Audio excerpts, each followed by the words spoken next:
Hola amigos, bienvenidos al tercer episodio de las historias detrás de mis producciones. Y el día de hoy hablaremos de Super Cóndor, la película.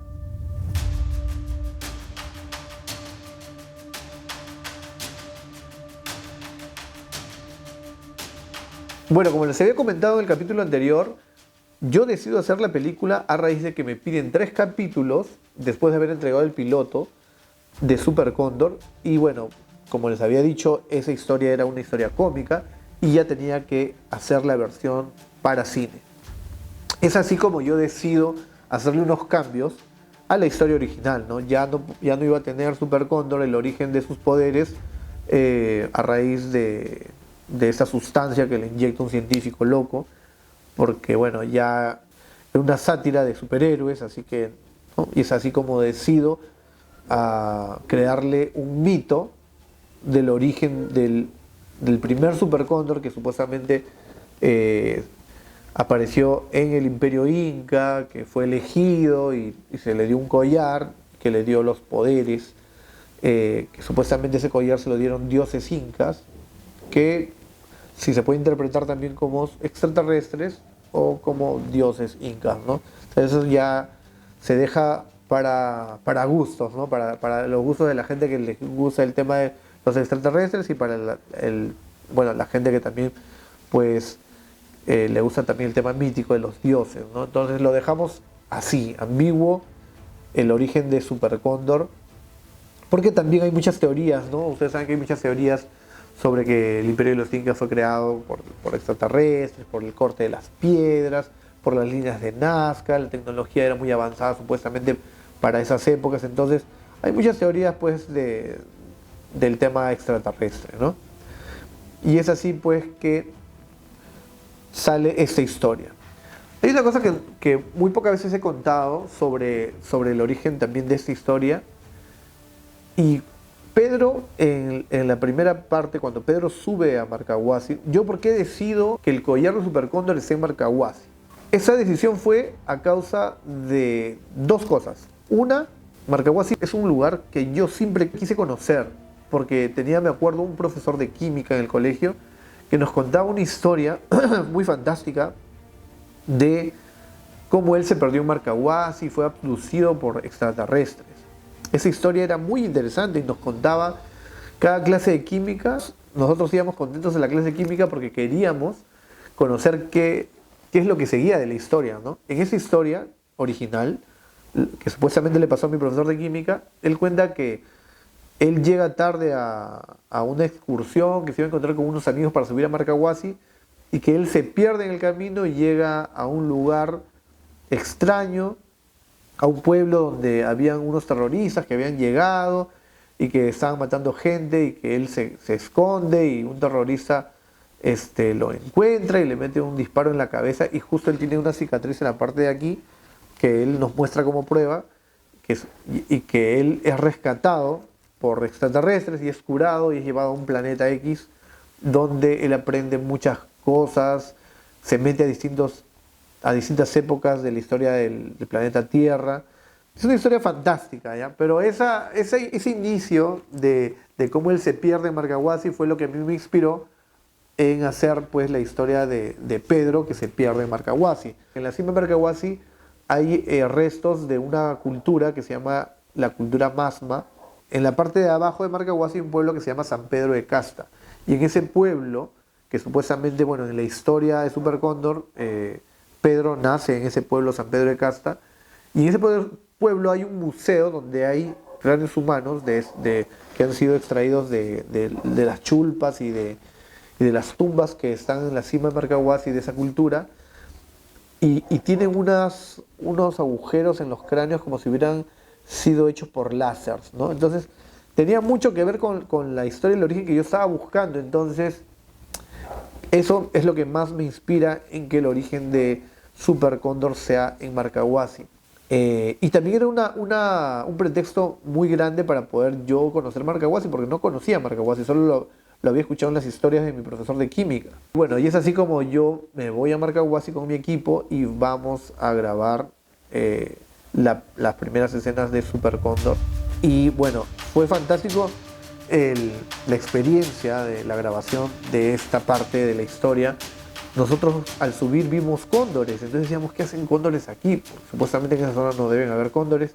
Y nos habían contado que acababan de liberar unos cóndores que habían sido heridos, los habían encontrado heridos, los habían curado y recién los habían liberado. Y justo cuando estuvimos subiendo a Marcahuasi, pues habían dos cóndores que estaban volando sobre nosotros y eso fue emocionante porque, o sea, se juntaba mucho de la historia, de la ficción que yo estaba creando con el lugar y todo era un complemento hermoso para nosotros. Estuvimos muy emocionados al ver los cóndores y los grabamos todavía. Me acuerdo que rapidito nos acomodamos para poder grabarlos. Y nada, esa experiencia fue hermosa. Conocer Marcahuasi, grabar en ese pueblo. Me acuerdo que fue complicado, pues queríamos que alguien del pueblo actúe para intercambiar una escena con Gerardo Zamora y estuvimos atrás de muchas señoras, así le ofreciéramos plata, nadie quería hasta que una señora nos aceptó. Hicimos la primera escena con esa señora cuando Pedro pregunta por su papá, ¿no? Y bueno, y uno de los secretos de la película es que Reinaldo Arenas nunca fue a Marcahuasi porque las escenas de él se grabaron en Lima, en la parte de La Riel que limita a Santa Anita con el Agustino. Hay una zona donde hay como unas casas que están al borde de La Riel que tienen todo el look de las casas de San Pedro de Casta. Entonces justo por el tema de tiempo también y de distancias, ya las escenas con Reinaldo Arenas se grabaron ahí y bueno, ya en edición pues se acomodó todo para que parezca que él estaba en San Pedro de Casta. Papá, ¿cómo has estado? Y eso, si me acaba de saludar hace unos minutos, estabas como zombie. Y comenzamos a grabar en el 2015. Estaba ya Javier Arboleda como Jorge Vicenzo, teníamos a Carla Medina como la esposa de Pedro, que era Gerardo Zamora, Reinaldo Arenas, Mayela Yogya, que ya hacía de reportera, ya no hacía de la hija de Vicenzo, Antonio Arrué, que hizo de policía, José Luis Ruiz, que entró a trabajar con nosotros, primero como un personaje que iba a estar solo en una escena, pero al final fue coprotagonista de la película. Y bueno, pasaron muchas cosas emocionantes en el proceso de la grabación de Super Cóndor, porque inicialmente cuando yo empecé a grabar la película, pues yo no tenía el presupuesto que tocaba, ¿no? Si ustedes ven las notas periodísticas, los primeros reportajes de Super Cóndor, el traje Super Cóndor era diferente, ¿no? Y ya cuando grabamos ya oficialmente la película, ya el traje era distinto, ya había más producción, pudimos comprar armas de fogueo, porque antes eran solo armas de réplica. Y bueno, y tuvimos el apoyo de mucha gente, la Municipalidad de Santa Anita, la Municipalidad del Agustino. Conocí a este socio que me apoyó en el financiamiento de la película. Y bueno, todo se fue dando de una manera increíble, o sea, fue súper viral desde el proceso de la realización. Y eso ayudó mucho porque gracias a eso también se consiguió el financiamiento, despertó el interés de este socio que invirtió en la película. Y bueno, y es así que se logró hacer Super Cóndor, ¿no? Super Cóndor se grabó con una Canon 60D y una T3i. Era increíble porque, o sea, con el poco presupuesto que teníamos, pero en realidad era un dinero significativo para esta producción que inició con muy poco presupuesto.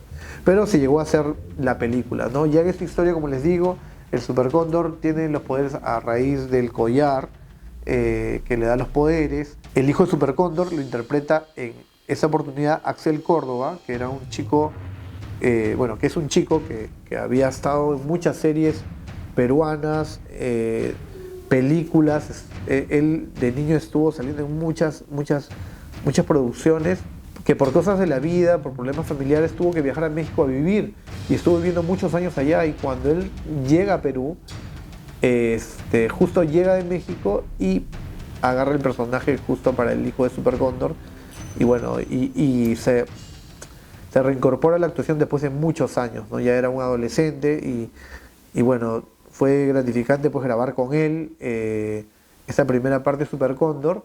Y una de las anécdotas dentro de las grabaciones es que Bueno, ahí sale mi esposa, sale mi hijo mayor, sale mi segundo hijo, que es Matías, que sale de extra ahí, bueno, estaba chiquito todavía, y sale mi esposa, ¿no? Y que también salgo yo haciendo de policía en algunas escenas de acción, más que todo en los recuerdos de cómo muere la esposa de Pedro, ¿no? Que interpreta a Carla Medina. La primera vez que Super Cóndor aparece, la primera vez que él usa sus poderes fue en un asalto a un banco donde estaba José Luis Ruiz, que hacía del oficial Martínez, y es ahí donde despierta el interés del oficial Martínez para saber quién es Super Cóndor. ¿Por qué? Porque él estaba detrás de un congresista corrupto que estaba a punto de llegar a la presidencia y que tenía mucho poder, estaba manejando mucho a altos mandos de la policía y no dejaban que se investigue los nexos con el narcotráfico que tenía ese personaje que era Jorge Vicenzo, interpretado por Javier Arboleda. Y bueno, tenemos también ahí la participación del actor Emilio Montero, que hace el presidente de la República de esa época, que tenía pues unos lazos fuertes con este congresista y que pues tenía una protección muy grande, ¿no? Gracias a Super Cóndor, que es que se ayuda a desatar esta red de corrupción. Pero a raíz de este destape, pues se rompe la relación que estaba empezando entre Pedro y el personaje de Mireia Olivares, que interpreta a Mayela Yogia, y es así como se rompe esa relación porque ella es usada por el oficial Martínez para llegar y descubrir a Super Cóndor, ¿no? ¿Quién es el verdadero Super Cóndor? Entonces, pues, esa película tiene mucha acción, es muy policial, tiene también sus partes de drama, sus escenas de amor, y Pedro, que interpreta a Gerardo Zamora. Así que bueno, esta película, me acuerdo que la grabamos en 3 meses y la estrenamos por primera vez en el 2015 por cine, como cine independiente, ¿no? Me acuerdo que la primera vez que se estrenó, lo estrenamos en el Teatro de la Municipalidad de Santa Anita y luego hicimos una gira, estuvimos en Ayacucho, estuvimos en Chiclayo, en Trujillo, en varios colegios. La prensa nos apoyó mucho, la difusión, pero el tema teníamos pues que teníamos pues limitado la venta de entradas porque teníamos que ir de lugar en lugar, y ya luego en el 2016 se estrena en cines comerciales. Me acuerdo que nos dio la oportunidad de estrenar Star Films y Cinépolis, ¿no? Star Films desgraciadamente pues nos dio una sala en un horario malísimo, no quiso poner nuestra publicidad, no quiso poner nuestros trailers, o puso los trailers donde no salió la película, y en esa época me acuerdo que se estrenó a la par de esta película de Margarita, que estaba creo que estaba Giovanni Sixia con la niña que hace de Margarita, no recuerdo su nombre, y bueno, ellos sí tuvieron pues todas las salas, ¿no? A nivel nacional. A nosotros nos dieron solo una sala en Metro Uni, en Cinestar, y en Cinépolis sí nos dieron buenos horarios, nos dieron horarios de 8 de la noche, 10 de la noche, en los 2 Cinépolis que había en esa época, el de Santa Anita y el de Plaza Norte. Entonces, nada, pueden ver Super Cóndor en Movistar Play, pueden ver Super Cóndor también en cineaparte.com. Bueno, y en resumen, eso fue la historia de Super Cóndor, la película, y cómo se hizo pues el 2015, y en el siguiente episodio les contaré cómo llegamos a Nueva York y cómo fue la historia detrás de El Cóndor en Nueva York. Así que nos vemos en el próximo episodio de Historias detrás de mis producciones. Hasta pronto.